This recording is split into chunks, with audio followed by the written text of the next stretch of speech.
അപ്പൊ പിന്നെ ഇനി ഞാൻ പ്രത്യേകിച്ച് പറയണ്ടല്ലോ നമ്മൾ എവിടേക്ക് പോണേന്ന്. കർക്കിടക മാസത്തിലെ ക്ഷേത്ര ദർശനം സമാധാനത്തിനും ദോഷങ്ങൾ മാറി നിൽക്കാനും സഹായിക്കുമെന്നാണ് പറഞ്ഞു കേട്ടിരിക്കുന്നത്. അപ്പൊ പിന്നെ കർക്കിടക മാസത്തിൽ എന്താ ഇത്ര പ്രത്യേകതകൾ എന്ന് നോക്കാം. മലയാള മാസത്തിലെ അവസാന മാസമായ കർക്കിടക മാസം പഞ്ഞമാസമായിട്ടാണ് പൊതുവെ അറിയപ്പെടാറുള്ളത്. ഈ പഞ്ഞമാസം എന്ന പേര് വീണത് പണ്ടത്തെ കണക്ക് പ്രകാരമാണ് കേട്ടോ. അതായത് കാർഷിക മേഖലയിൽ ഏറ്റവും കുറഞ്ഞ വിളവ് ലഭിക്കുന്നത് അവസാന മാസമായ കർക്കിടത്തിലാണത്രേ. മാത്രമല്ല ഈ കാക്കക്ക് കണ്ണ് തുറക്കാൻ പറ്റാത്തത്ര മഴ പെയ്യുന്ന സമയമാണത്രേ ഈ കർക്കിടകം. അതായത് അത്രയും കഠിനമായ മഴയില് പുറത്ത് പണിക്കൊന്നും പോകാൻ പറ്റാതിരിക്കുമ്പോഴും പഞ്ഞം വരാറില്ലേ, ആ കണക്കും ഇതിൽ ഉൾപ്പെടാറുണ്ട്. ഇതിലൊക്കെ എത്രത്തോളം സത്യസന്ധമെന്ന് ചോദിച്ചാൽ എനിക്കും പറയാൻ അറിയില്ല. എവിടുന്നൊക്കോ എങ്ങനെയൊക്കോ എന്റെ കാതിൽ വീണത് അറിവ്, അത്രയേ ഉള്ളൂ. മാത്രമല്ല ശരീരത്തെ വിഷമുക്തമാക്കാനും പ്രതിരോധ ശേഷി വർദ്ധിപ്പിക്കാനുമായിട്ടും മരുന്ന്, കർക്കിടകക്കഞ്ഞി, ഉണ്ട ഇതൊക്കെ കഴിക്കുന്നതും ഈ മാസങ്ങളിലെ പ്രത്യേകതയാണ്. ഇതൊന്നും കൂടാതെ രാമായണ മാസമായിട്ടും കൂടിയാണ് കർക്കിടക മാസത്തെ കണക്കാക്കാത്തത്. വീടുകളിലും അമ്പലങ്ങളിലും ഒക്കെ രാമായണ പാരായണം ചെയ്യുന്നത് ഈ മാസങ്ങളിലാണ്. കർക്കിടത്തിന്റെ പുറകിലെ ഗുട്ടൻസ് കിട്ടിയല്ലോ. ഇനി നമുക്ക് അമ്പലം കാണാം. വാ.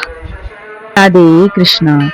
രാധയോട് ചേർന്നിട്ടുള്ള കൃഷ്ണ ഭഗവാന്റെ പ്രതിഷ്ഠയാണ് ഇവിടുത്തെ ഏറ്റവും വലിയ പ്രധാനം. ഇസ്കോൺ ടെമ്പിള് 3 തട്ടുകളായിട്ടാണ് പണി കഴിപ്പിച്ചിട്ടുള്ളത്. ഏറ്റവും മുകളിലത്തെ വലിയ ശ്രീകോവിലാണ് കൃഷ്ണനും രാധയും ഉള്ളത്. അമ്പലത്തിലേക്കുള്ള എക്സിറ്റും എൻട്രിയും സെപ്പറേറ്റ് തന്നെയാണ് കൊടുത്തിട്ടുള്ളത്. എക്സിറ്റ് വഴി പോയാൽ കാണാവുന്ന കാഴ്ചകളാണ് ഈ കാണുന്നതൊക്കെ. ഇവിടെയുള്ള ഒട്ടുമിക്ക വസ്തുക്കളും കൃഷ്ണനും രാധയുമായി ബന്ധപ്പെട്ട ഫോട്ടോസും സ്കൾപ്ചേഴ്സും ഒക്കെ തന്നെയാണ്. മാത്രമല്ല ലഡുവും മറ്റു ചില പലഹാരങ്ങളും ഉണ്ടാവും. അത് എക്സ്ട്രാ പെയ്ഡ് കൊടുത്ത് വാങ്ങിക്കേണ്ട സാധനങ്ങളൊക്കെയാണ്.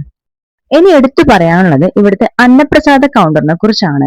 ആരും എപ്പോ വന്നു കഴിഞ്ഞാലും മുട്ടില്ലാത്തൊരു സംഭവമാണ് ഇവിടുത്തെ പ്രസാദം. അതുകൊണ്ട് തന്നെ അക്ഷയപാത്രം തന്നെയാണ് ഇവിടുത്തെ കൗണ്ടർ അറിയപ്പെടുന്നത്. കിച്ചടിയാണ് ഇവിടുത്തെ മെയിൻ പ്രസാദമായിട്ട് കൊടുത്തു വരുന്നത്.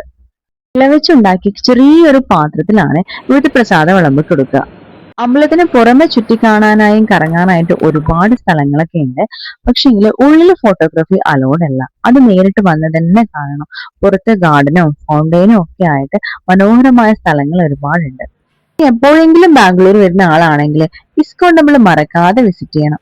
കാരണം ഈ പറഞ്ഞു കേൾക്കുന്നതും വീഡിയോസിലൂടെ കാണുന്നതും നേരിട്ട് കണ്ടറിയുന്നതും രണ്ട് അനുഭൂതിയാണ്. നേരിട്ട് കണ്ടറിഞ്ഞ് കാണേണ്ട കാഴ്ചകളാണ് ഇവിടെ ഒത്തിരി ഉള്ളത്. ക്യാമറയുടെ കണ്ണുകളെക്കാൾ കൂടുതൽ നമ്മളെ കണ്ണ് സ്വയം കണ്ടറിഞ്ഞ് കാണുമ്പോഴേ അതിനൊരു രസമുള്ളൂ. അപ്പൊ സ്പോട്ട് എവിടെയാന്ന് ചോദിച്ചാൽ മറക്കണ്ട, ബാംഗ്ലൂരിലെ യശ്വന്തപുരത്തെ രാജാജി നഗറിലാണ് ഇസ്കോൺ ടെമ്പിൾ സ്ഥിതി ചെയ്യുന്നത്. അപ്പൊ കർക്കിടക മാസത്തെ നമ്മളെ ക്ഷേത്ര ദർശനം കഴിഞ്ഞ സ്ഥിതിക്ക് ഇനി മടങ്ങാണ്. അപ്പൊ പിന്നെ അടുത്ത വീഡിയോ ആയിട്ട് അടുത്ത ദിവസം കാണാം. Bye bye.